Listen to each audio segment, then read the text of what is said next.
महाराज जी मेरे से एक अपराध बना है। गाड़ी पीछे कर रहा था, न जाने कहां से दो कुत्ते के बच्चे मेरी गाड़ी के नीचे आने से मर गए। जब मैं गाड़ी में बैठा ही तब तो नहीं थे, बट पता नहीं कहां से आ गए महाराज जी। हाँ, जैसे हम सामने देख रहे हैं कि बच्चे बैठे हैं कुत्ते को और हम असावधानी पूर्वक चढ़ा दिया, अब प्रायश्चित करने लायक है। लेकिन अब गाड़ी है, अचानक वो बच्चे नीचे आ जाते हैं, पधार जाते हैं, इसमें आपका कोई दोष नहीं है।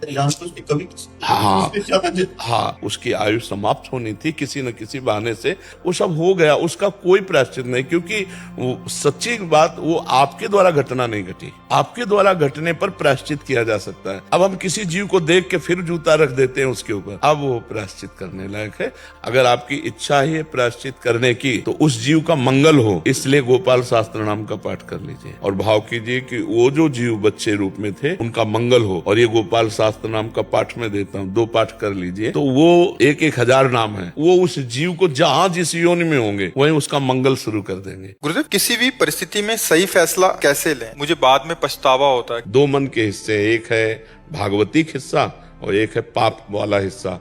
पापी मन तो कहेगा कर लो, लेकिन जो निर्विकार मन है वो कहेगा गलत है, ये ठीक नहीं है। ऐसा उसकी बात सुनने के लिए जो हमको दम चाहिए वो भगवान के नाम से ही आएगी। हमारी बुद्धि पवित्र हो, वो बात पकड़ ले तो गलत हमसे नहीं होगा। और व्यवहारिक के जो कार्य है कि ऐसा कार्य करना चाहिए, इनके साथ बर्ताव की नहीं करना चाहिए, वो शास्त्र में है। शास्त्रों का स्वाध्याय न कर सको तो सत्संग सुनते रहो, पता चल जाएगा। जैसे आप कोई गलत कार्य करने चलो तो आपको एक सूक्ष्म आवाज आएगी, गलत है, बस मन तुरंत हावी उस पर हो जाएगा और इतना लाभ मिल जाएगा, इतना सुख मिल जाएगा, ये ऐसा हो जाए। तो जो अंदर की आवाज आती है उसको कोई सुन के भी अनसुनी कर देते हैं। और फिर कभी कभी कहते हैं यार हमारे मन में तो पहले आया था कि ऐसा ना करे, पर पता नहीं क्या हुआ कि हमने ऐसा कर लिया। तो हृदय में गुरुदेव बैठे हुए हैं, वो आपको 1 सेकंड में बता देंगे करना है या नहीं, पर वहाँ आवाज सुने और उनकी बात मान ले तो है।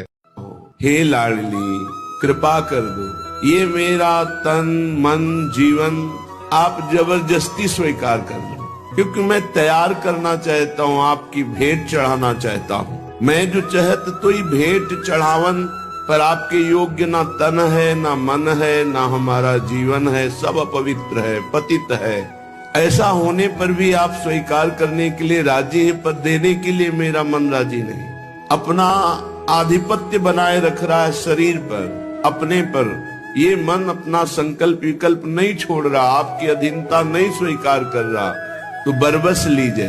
अब आप अपनी सामर्थ्य से मेरे मन को, मेरे प्राणों को, मेरे जीवन को, मेरे तन को आप अपनी शरणागति में स्वीकार कर लीजिए। बुरी सखी कहते हैं, ऐ उपासक, रात दिन प्यारी जू की कृपा की बाट जो हो और उनके चरणों का। पंडित किसे कहते हैं? पंडित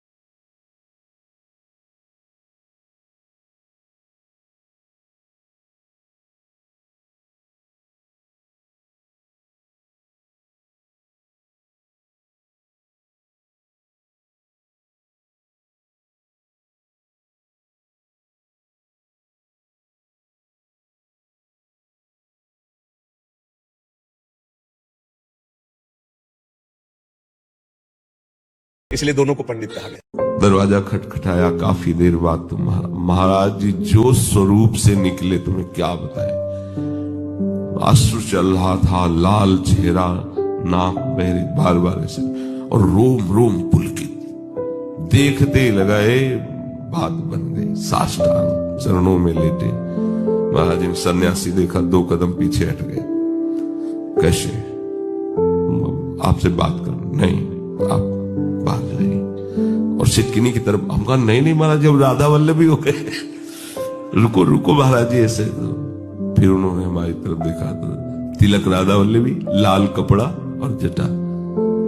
तो कल आ जाना, उसे हमें चले जाना चाहिए था, पर हमें ज्ञान नहीं था ना इस।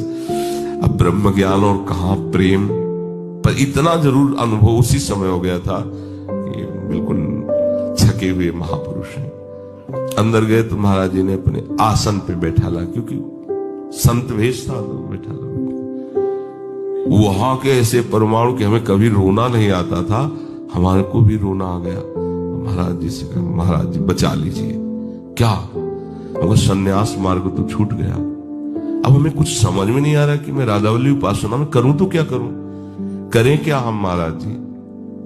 महाराज जी ऐसे देखे, 3 अंगुली पकड़े, ऐसे साफ श्री जी ठीक कर देंगे, साफ। इतना जैसे कोई पवित्र चरित्र का है, कोई पवित्र चरित्र का है, अब वो किसी से खड़े होकर किसी लड़की से बात कर रहा है, आपने फोटो खींची और लिख दिया कि देखो ये कितना चरित्रहीन है।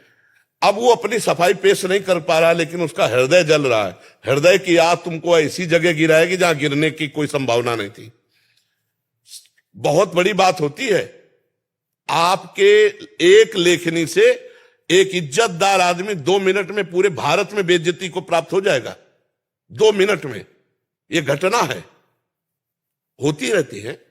आप अगर अपने केवल पैसे को उद्देश्य करके किसी के लिए आप ऐसे, और कुछ नहीं बोला, वो सफाई भी पेश नहीं की, चुप हो गया, लेकिन जगत का मालिक देख रहा, तुम्हें ऐसी जगह गिराएगा जहां तुम चुप नहीं रह पाओगे।